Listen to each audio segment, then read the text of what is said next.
Assalamualaikum warahmatullahi wabarakatuh. Salam dan bahagia. Perkenalkan, saya Ahmad Rejali dari SMA Negeri 94 Jakarta. Saya calon guru penggerak Angkatan 5 Kota Jakarta Barat.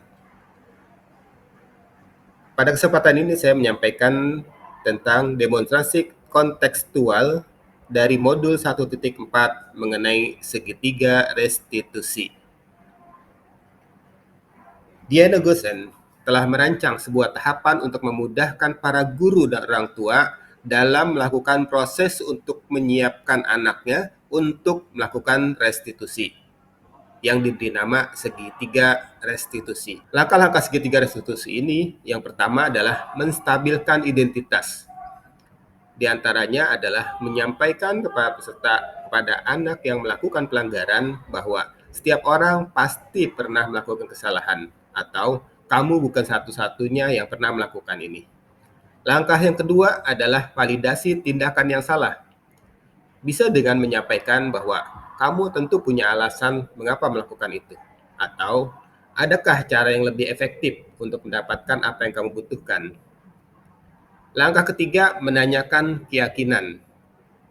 Bisa ditanyakan, keyakinan kelas apa yang telah kita sepakati? Atau kamu ingin menjadi orang seperti apa?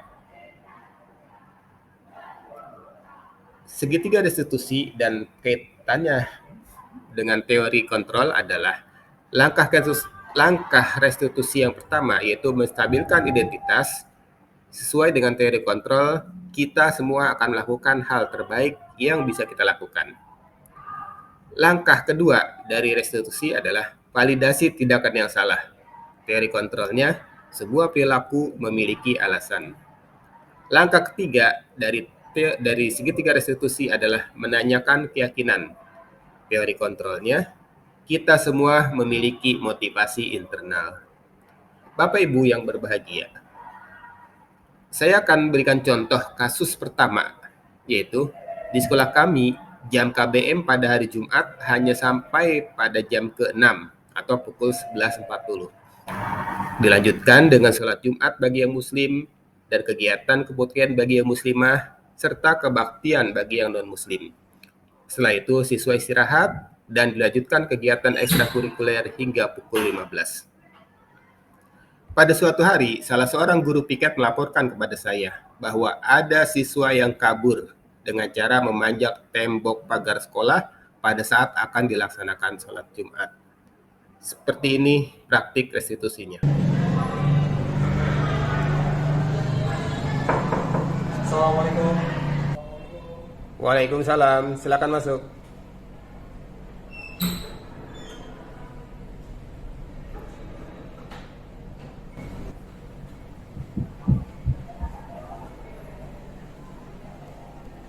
Silakan duduk, Azril. Terima kasih, Pak.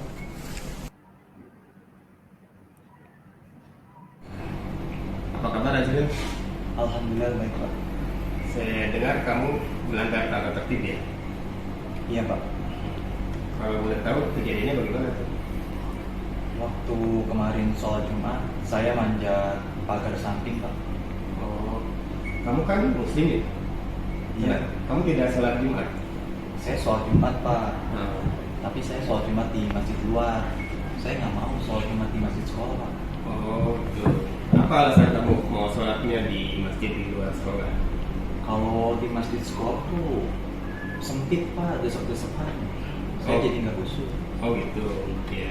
Pasti kamu tidak nyaman kan ya sholat di masjid yang misalkan dan pasti tidak usul ya. Iya, Pak. Waktu itu kamu kabur ya mana sih? Lewat pagar samping, Pak. Memanjat tembok tuh. Iya, saya panjat. Lalu setelah itu kamu kemana? Mau sholat di masjid lain atau bagaimana? Niatnya emang saya mau sholat di masjid lain, Pak. Sendiri aja atau dengan teman? Saya sama teman saya, Pak, waktu itu. Gitu. Terus kamu akhirnya sholatnya di mana? Saya jadi sholatnya karena ketahuan guru piket, jadi saya tetap sholat di masjid sekolah, Pak. Oke. Jadi kamu mengajak teman membolos tapi ketahuan guru tiket dan ajak kembali ke sekolah. Ya. Kenapa nggak lewat gerbang aja ya? Pasti nggak boleh Pak, itu juga belum jam pulang sekolah. Gitu. Pasti kamu punya alasan kenapa kamu nekat manjat tembok untuk ke masjid lagi. Ya alasan saya sih sebenarnya biar lebih khusyuk aja sih Pak sholatnya. Sebenarnya tuh sholat biar lebih khusyuk sholat di masjid tadi tuh cuma salah satu alasan aja Pak. Sebenarnya saya pengen kumpul-kumpul sama teman-teman SMP saya. Oh, gitu. Ya. Jadi kamu sebenarnya pasti punya alasan yang menyebabkan kamu nekat ke luar kan ya?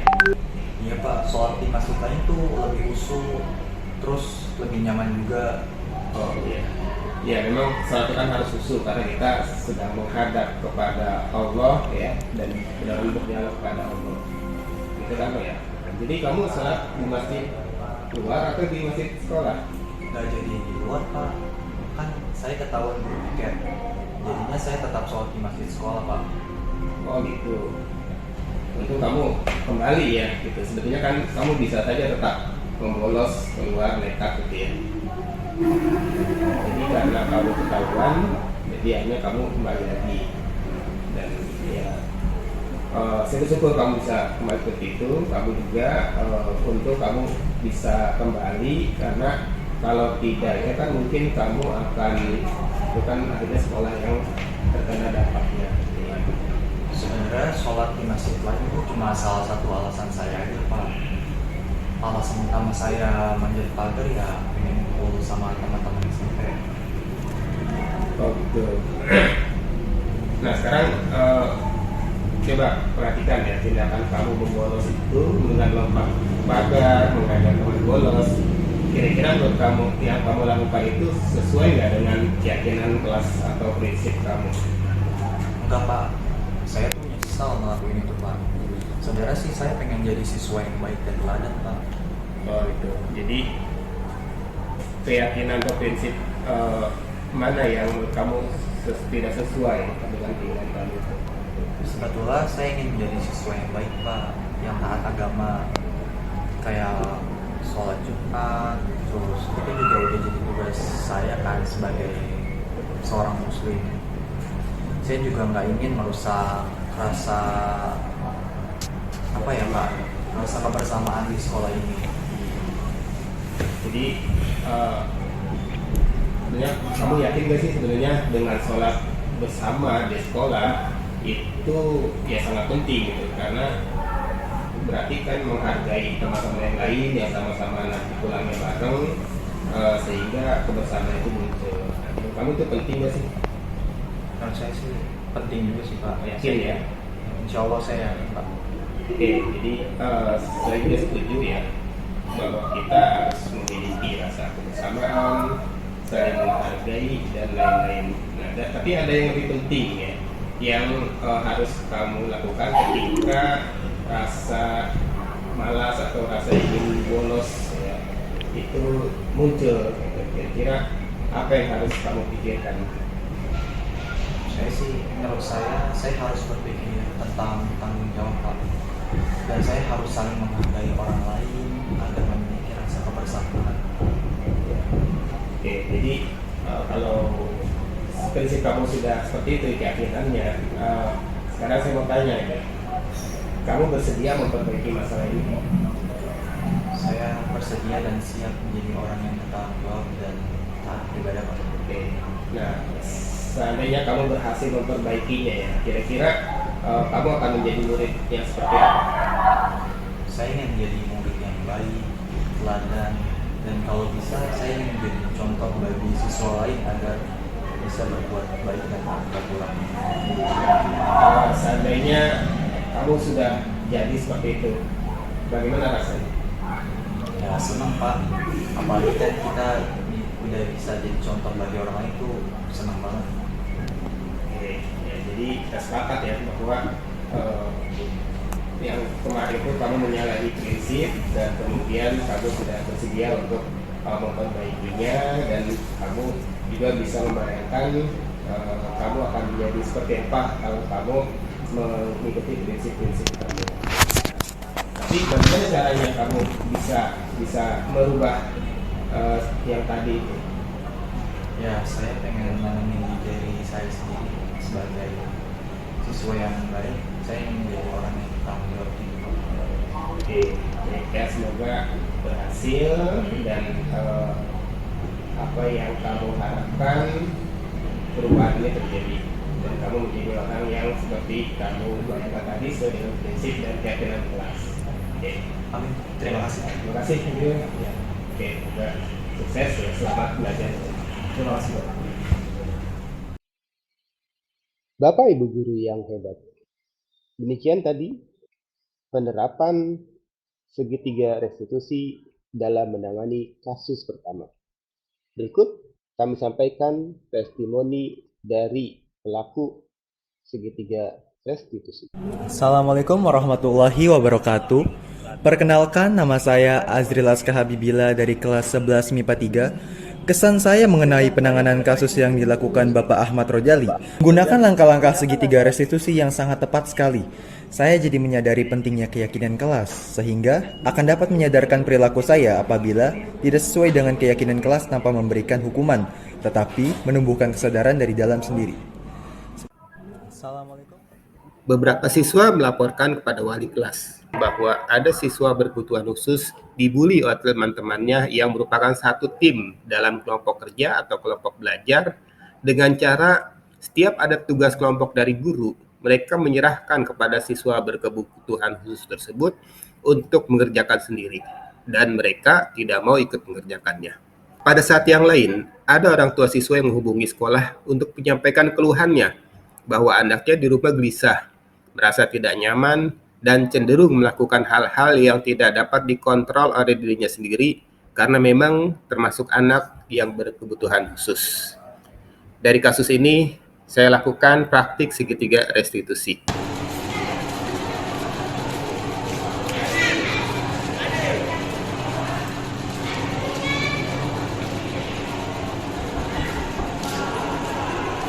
Waalaikumsalam. Silakan masuk. Ya. Oke, Azril. Silakan masuk. Ya.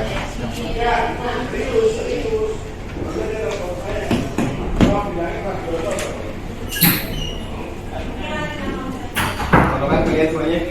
Alhamdulillah baik, Pak. Saya dengar kalian pernah membuli teman satu kelompok belajar kalian ya? Kami tidak membuli, Pak. Mungkin dia perasaan saja. Iya, Pak. Bahkan sebenarnya kita yang sering mengalah, Pak. Kejadiannya bagaimana? Bermula dari kita mendapat tugas membuat presentasi, Pak. Tapi kan kita bertiga tidak punya laptop, Pak. Tapi justru memaksa kita nih ketuanya untuk membawa laptop. Padahal ketuanya yang punya, tapi dia tidak mau membawa dengan alasan laptopnya digunakan oleh ayahnya.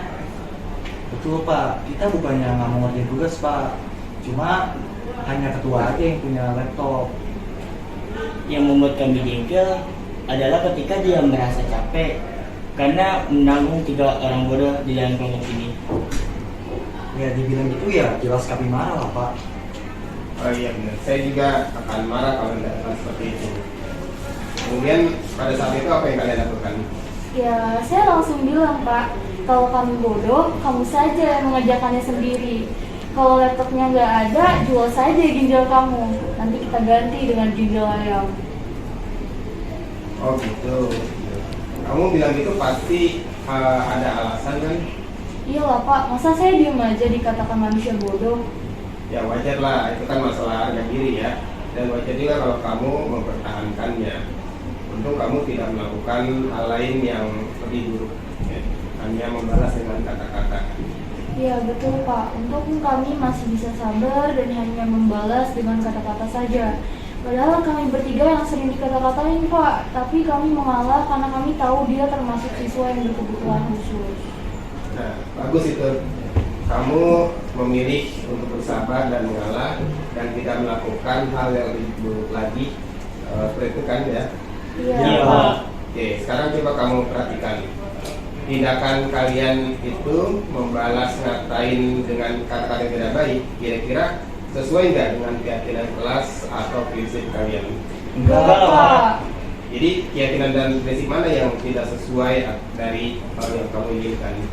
Saya sebenarnya ingin selalu menghargai orang lain, Pak. Tapi mungkin saat itu saya sedang emosi, jadi tidak bisa melakukan sikap itu. Kalian yakini nggak bahwa menghargai orang lain itu sangat penting buat kalian? Yakin lah, Pak. Ya, setuju. Ya, kita harus saling menghargai, jadi hal itu penting. Ya. Dan apa yang harus kalian lakukan ketika kondisi itu terjadi lagi? Kami harus bisa kontrol emosi dan lebih banyak bersabar untuk saling menghargai. Oke, baik. Kalau gitu, kalian bersedia nggak untuk memperbaiki masalah ini? Bersedia, Pak. Kalau bersedia, bagaimana caranya untuk memperbaiki keadaan yang tadi? Kami akan menjadi menjadi penyabar. Terus kita harus jadi orang yang saling menghargai juga, Pak. Kita juga akan menjadi siswa yang bisa mengontrol emosi, Pak. Bagaimana rasanya kalau kalian bisa menjadi orang-orang yang seperti kalian katakan tadi? Pasti bangga, Pak. Oke, kalau gitu sekarang kita temui ketua kelompok kalian dan kita selesaikan masalah ini. Baik, Pak. Bapak guru yang hebat, mari kita dengarkan testimoni dari penanganan kasus kedua menggunakan langkah-langkah segitiga restitusi. Assalamualaikum warahmatullahi wabarakatuh. Perkenalkan, saya Kay dari kelas 11 MIPA 1. Setelah mengikuti pelaksanaan praktik segitiga restitusi, saya melihat ada perbedaan cara Bapak Ahmad Rojali dalam menangani kasus yang terjadi di sekolah yang melibatkan banyak murid-murid. Dan saya merasakan dengan penanganan kasus terhadap murid yang melakukan pelanggaran dengan cara seperti ini membuat kami merasa nyaman, tidak dipojokkan karena kesalahan yang kami lakukan, tetapi dengan memberikan kesempatan bagi murid untuk menyadari kesalahannya dan menumbuhkan motivasi dari dalam diri sendiri untuk mengubah perilaku menjadi lebih baik lagi. Bapak dan Ibu guru yang hebat, demikian testimoni dari penerapan segitiga restitusi. Saya Ahmad Rojali dari SMA Negeri 94 Jakarta, calon guru penggerak Angkatan 5 Kota Jakarta Barat. Terima kasih, salam, dan bahagia.